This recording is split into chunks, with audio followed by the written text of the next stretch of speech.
Have you been thinking of buying a home in Sedona, Arizona, but you're not really sure how to start?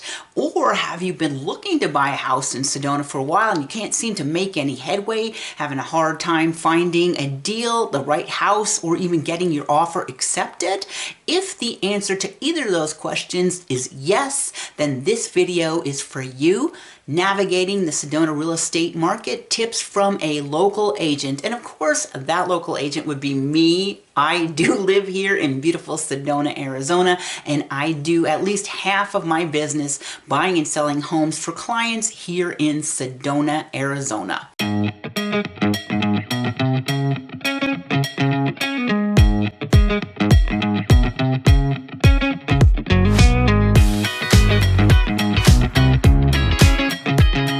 So the channel is Living in Northern Arizona, where I post videos every single week about the small towns in the northern half of the state of Arizona. My name is Dawn Dickinson. I am a real estate agent here in Northern Arizona. I live in beautiful Sedona, Arizona, and I sell mostly in Sedona, the Verde Valley, Flagstaff, and Prescott. So if you ever have a question about buying or selling a home in the northern part of the state, go to the description below and you can get my contact information, and there you can give me a call, a text, an email, and I will get back to you.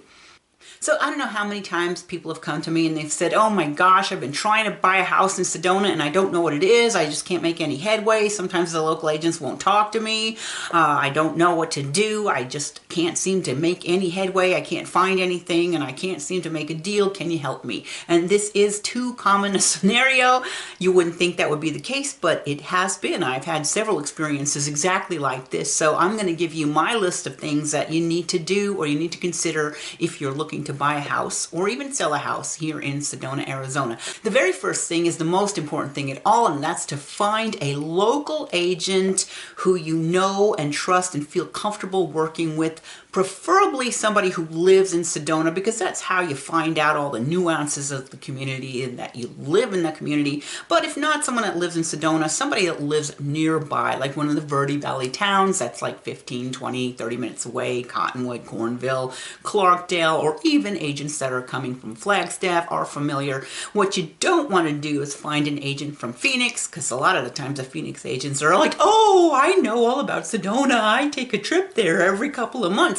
And that might be true, but it's certainly a lot different to take a vacation in Sedona than it is to live in Sedona and know all the nuances of the community and the real estate market here in Sedona. So finding a local agent that you know and trust and feel comfortable with, that's probably your first step in making a deal stick here in Sedona, Arizona.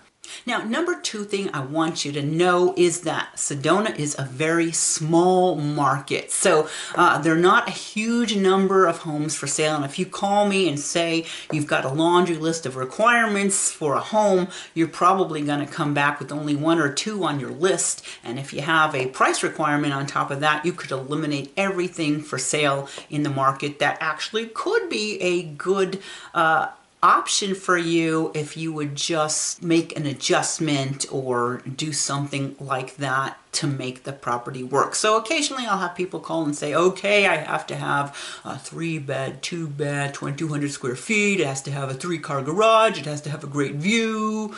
Can't be in this neighborhood. I have to have no HOA. And you come up with this huge list and then they're like, oh yeah, I got $800,000. And you're like, well, we're done. It's gonna be nothing. But even if you came with a list similar to that, say, and you've got a $2 million budget, that does narrow down your options quite a bit. I know this sounds weird, but there are a lot of homes in Sedona that are 2-bedroom, and yet they're 3,000 square foot and they're, $2 million. I've shown plenty of them like that. It might be a 2-bedroom and a den. So it might be something that you could modify once you move in. Okay, I've only got 2 bedrooms, but one is a den, and I could put a wardrobe in that den and make it a bedroom. Or, okay, I've only got a 2-car garage, but even though I want a 3-car garage, I could make this work for me.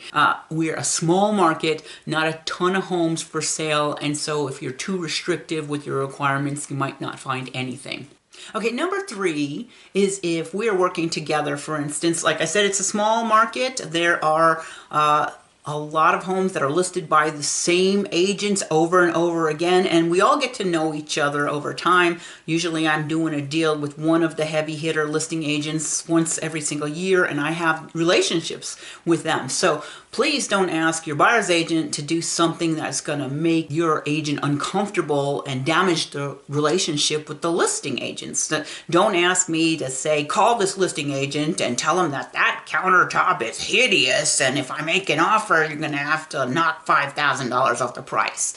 Don't ask me to do something like that. Or don't say, call the listing agent and say that price is too high, and I'm going to offer 20% under asking. The low ball offer. Please don't ask your buyer's agent to do something that's going to damage the relationship with the listing agents in the area, because I have to work with these people time and time again, and I'm not going to do anything that's going to damage my relationship with them. Okay, tip number 3 is if you are financing a purchase of your home, consider getting a pre-qualification with a local lender. Now, you might say, oh, I don't know any local lenders. I'm going to go with this company that I've dealt with in California, and they're licensed to loan in Arizona. Well, that might be true, but if you get a local lender, they're more likely to understand the nuances of the market, more likely to know the appraisers if we're having a problem getting an appraiser to come out quickly, and that sort of thing. Number 5 is don't compare the market here in Sedona to the market where you're coming from. And I want to reiterate that this is a very small market. We have a very limited amount of inventory, and there's a just small handful of agents that are doing deals with each other all the time. So if you come in and you're from Los Angeles and you tell me, well, this happens in my market all the time. Oh, people are constantly taking 15% under asking price. Or that home is way overpriced, and you're just thinking that because you're comparing with your house in Phoenix or your house in Florida or your house in Los Angeles.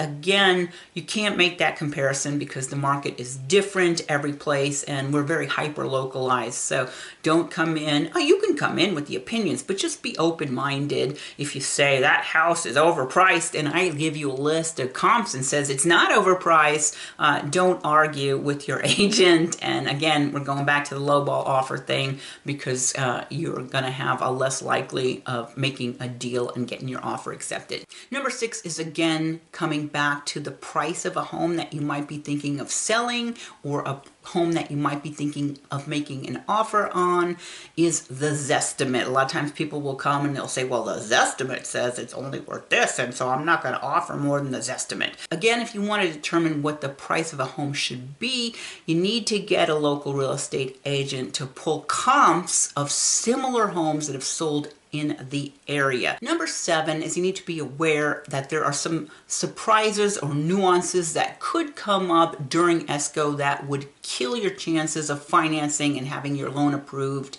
and able to close on a deal that you're interested in buying. That's again why it's very important that you get a local real estate agent and a local lender. Now again, things will come up that even an experienced agent might not have anticipated, but you're more likely, if you've got an agent that works the area, to know that these things could cause a surprise and that you could research them up front before making an offer. And these are things that I'm talking about where, say, there are a couple of condo complexes here because they allow so many short-term rentals that they're marked as a resort, and then financing could get pre-approved, but then when you go to underwriting, they're going to kick it back and say this is a resort, making it a commercial property, and then you have to put either a higher amount down or a higher interest rate or something like that. Again, I would want you to refer to a lender, but that is the type of thing when I'm saying it's a surprise. Or there are a couple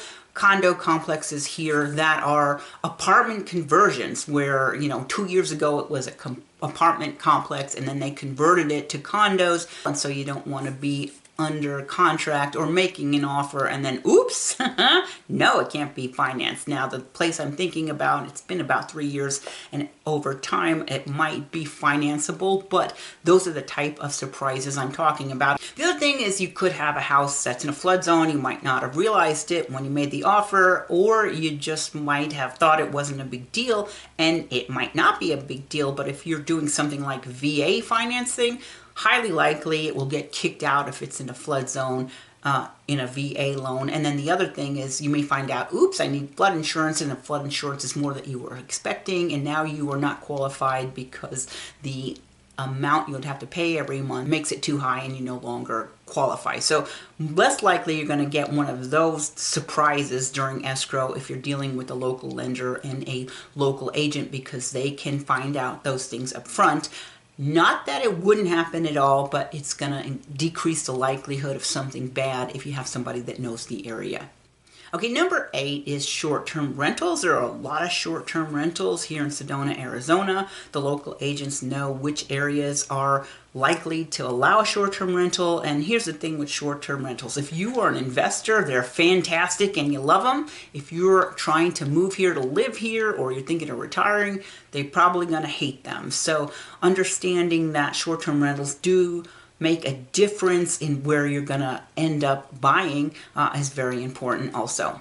Number 9 is you might want to understand that there are a lot of homes that are for sale that are being sold by the heirs of a property. Most of the time this is okay, but occasionally a couple of things could come up. One is the heirs haven't lived in the property, so it's difficult when it's time to make that seller disclosure because they don't know. They didn't live in the house, and so maybe there was a roof leak that was repaired last year, but they don't know. And so there might be a water stain on the ceiling, but they don't know if that was fixed and they just never painted over the water stain, or if it's still actively leaking. The other thing about when an heir is selling a property is there could be a title issue. So most of the time we run a preliminary title report when we're getting ready to list a property, and some of the experienced agents do that. Occasionally somebody that's less experienced will still list it, and then there's a cloud on the title, and then you're in escrow, and it creates a problem. So important that you've got somebody who's looking at that title report as soon as it comes up during the escrow so that you identify it earlier. I had one of these issues come up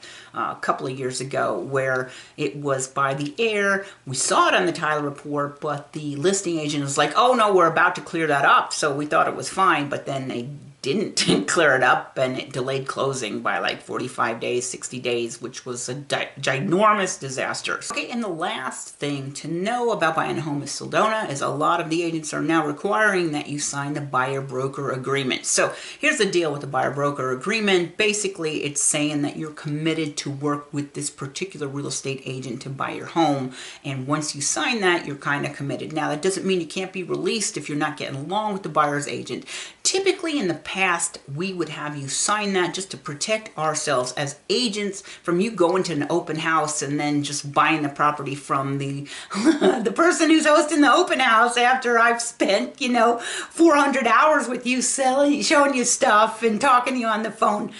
I don't always have people sign those. I think that a lot of the times people are just going to be trustworthy, but I have been burned by not signing it. And many agents are going to have you sign that for 2 reasons now, because of the lawsuit that happened in 2023 with the National Association of Realtors saying that sellers don't have to pay the buyer broker commission anymore. So they've never had to pay the buyer-broker commission. That's always been negotiable. But now there may be homes on the market that are listed and they're not offering a buyer-broker commission. And in that case, we would need you as a buyer to pay our commission. And so we're going to be more likely to have you buy that buyer-broker form, and that would say, in the event that the seller is not paying the commission, you have to pay me, and I'll give you my minimum, 2.5%, say. So buyer-broker forms are going to be more prevalent, and they may require you to sign that form before even showing you home. So that's it. That's all my tips from an insider